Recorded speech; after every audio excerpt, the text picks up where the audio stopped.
speaking of movies that I didn't like, we'll move on to The Runaways. All right, this movie, The Runaways, is about the formation of the band that lifted up or started Joan Jett's career. Before she was Joan Jett and the Blackhearts, she was in this little all-girl punk rock band in the early mid to late 70s called The Runaways, when she was a teenager. And this movie, starring Kristen Stewart as Joan Jett and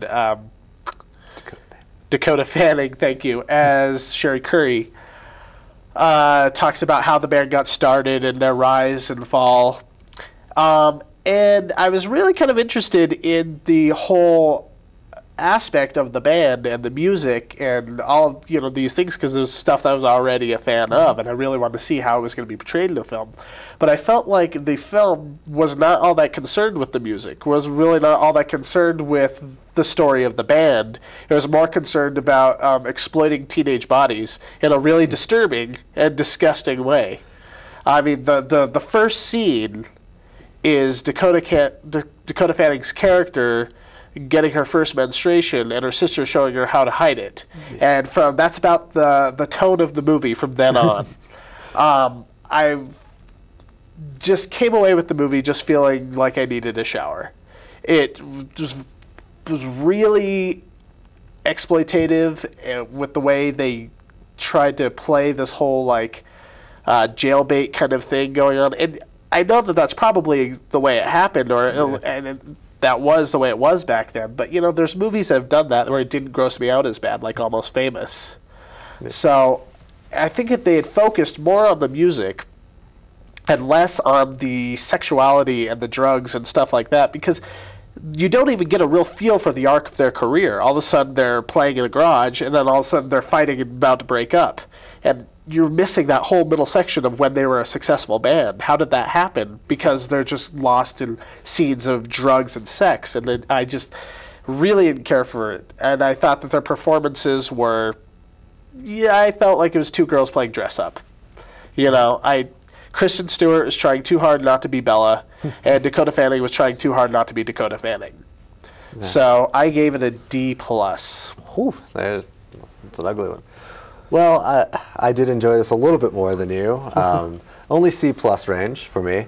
It was definitely kind of a girl power movie. But at the same time... But doesn't that kind of get undercut with how much they exploit? It's one of those things. Is you're expecting this big Spice World, remake kind of thing, just a little bit more rock and roll. And you get these really horribly sexually deprived girls that just kind of give themselves up. Mm-hmm. But I really want to put props to the guy that plays their manager. The guy was hilarious. And very funny. Most interesting character. Michael Shannon.